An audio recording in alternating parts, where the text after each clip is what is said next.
कहानी शुरू होती है एक ऐसे गांव से जो कि आज की दुनिया की सोच से बहुत दूर है। शायद ये कहीं हद तक सही भी है, क्योंकि यह एक ऐसा गांव है जहां लोग भूत प्रेत आत्मा और रहस्य के डर के साए से पनाह मांगते हैं। आजकल का यूथ या फिर ये नई जनरेशन जो कि इन सब बातों पर हरगिज यकीन नहीं करती, लेकिन उस गांव के लोगों की आंखों में ये सच साफ साफ झलकता है।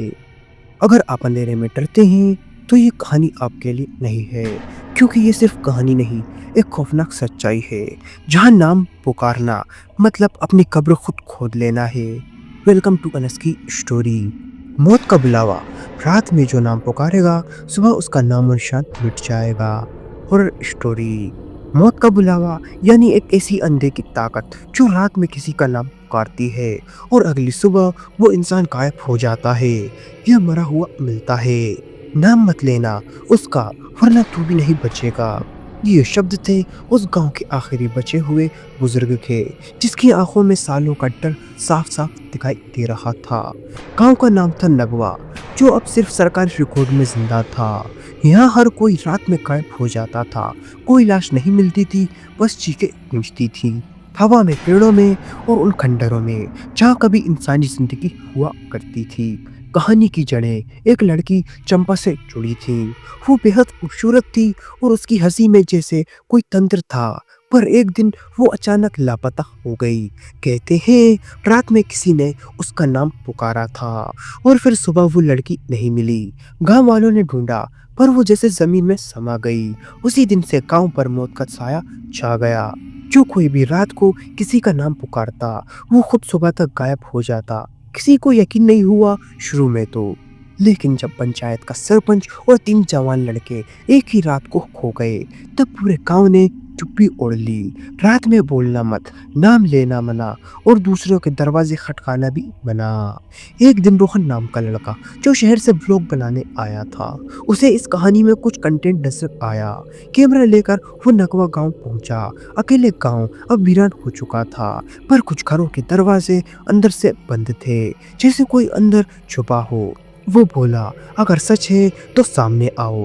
उसके कैमरे में सिर्फ सन्नाटा कैद हुआ और फिर कुछ नहीं। रात होते ही रोहन ने गांव के बीचों बीच बैठकर लाइव वीडियो चालू किया। उसने कहा मैं अभी भी इस गांव के मंदिर के पास हूँ, अगर ये सच है तो कोई मुझे रोक कर दिखाए। और तभी पीछे से किसी ने उसका नाम पुकारा, रोहन। कैमरा झटके से गिरा, स्क्रीन ब्लैक हो गई और लाइव स्ट्रीम वहीं पर रुक गई। सुबह पुलिस आई, कैमरा वहीं पड़ा था, लेकिन रोहन कहीं भी नहीं था। उसके फोन में आखिरी रिकॉर्डिंग थी, एक लड़की की धीमी आवाज में कहती हुई, जिसका नाम पुकारा उसकी सांसें अब मेरी है।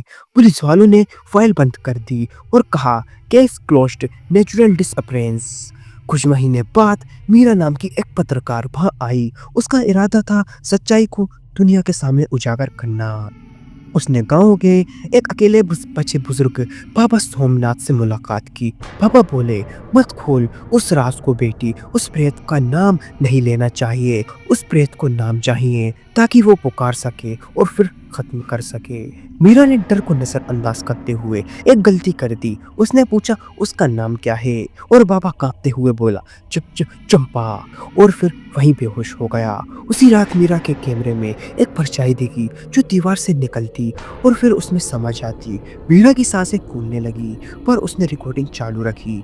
मीरा ने जो देखा वो उसकी जिंदगी का सबसे खौफनाक मंजर था। एक लड़की सफेद साड़ी में मंदिर की सीढ़ियों पर उल्टे पांव चल रही थी। उसका चेहरा सीधा नहीं था, आंखें पूरी तरह काली, और वो बस एक ही बात दोहरा रही थी, कौन है, किसका नाम लेना है। मीरा चीखी लेकिन आवाज नहीं निकली।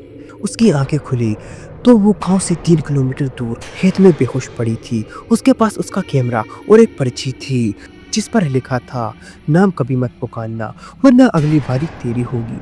मीरा ने शहर लौटकर एक डॉक्यूमेंट्री बनाई, लेकिन उसका एंड कभी नहीं दिखाया, क्योंकि असली वीडियो आज भी अपलोड नहीं हो सकी।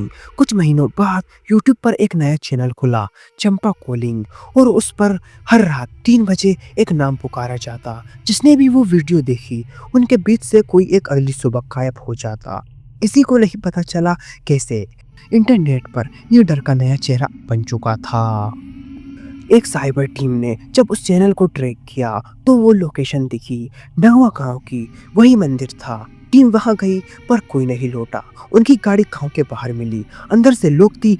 जीपीएस रिकॉर्ड में आखिरी आवाज थी, अब मेरा नाम तुम्हारे जहन में है और मौत का बुलावा आ चुका है। लोगों का मानना है कि मौत का बुलावा सिर्फ गांव तक सीमित नहीं रहा, वो इंटरनेट से फैल चुका है। जिसने एक बार उस आत्मा का नाम सोच लिया वो भी शिकार हो जाता है। ये कहानी अब बस गांव की नहीं रही, ये एक श्राप है जो हर उस इंसान को पकड़ता है जो उसे याद करता है। तो अगर आपने ये वीडियो देख लिया है और अब आपके दिमाग में वो नाम घूम रहा है तो समझ जाइए, हो सकता है आज रात कोई आपका नाम भी ले ले। और अगर किसी रात आपके कानों में कोई धीमी आवाज आए तो समझिए अब आप अगली सुबह नहीं देख पाएंगे। आपका नाम मिट चुका होगा जैसे चंपा ने बाकी सबको मिटा दिया। अब सोचिए क्या आप भी उस गाँव में जाना चाहेंगे? अगर आप भी इस कहानी को सच नहीं मानते तो एक बार चंपा नाम लेकर रात में सोकर देखिए और अगले सुबह उठें तो हमें कमेंट में बताइए, वरना हम आपको अगली कहानी में याद करेंगे क्योंकि अगली कहानी शायद आप पर ही हो। अनस की स्टोरी। डर वही है जहाँ तुम सोचते हो वो नहीं है। अगर ये वीडियो आप तक पहुंच गई है तो प्लीज़ आप चैनल को सब्सक्राइब करें और मुझे अपना छोटा भाई समझकर सपोर्ट करें, क्योंकि आपके सब्सक्राइब करने से हमें मोटिवेशन मिलता है और वीडियो बनाने में भी अच्छा लगता है। अंत, यह कहानी केवल मनोरंजन के लिए है। इसका उद्देश्य किसी भी धार्मिक या सांस्कृतिक भावनाओं को ठेस पहुंचाना नहीं है। मैं मिलता हूं आपको नेक्स्ट वीडियो में किसी नए टॉपिक के साथ। तब तक love you so much Anas की जनता। अगर आप लोगों के पास भी कोई डरावनी हॉरर स्टोरी है तो आप हमें इंस्टाग्राम पर टैग करें। जय हिंद, जय भारत। अगर आपको वीडियो अच्छी लगी हो तो प्लीज़ वीडियो को लाइक करें और चैनल को भी सब्सक्राइब करके बेल नोटिफिकेशन को ऑल पर प्रेस कर दें। Thanks for your watching.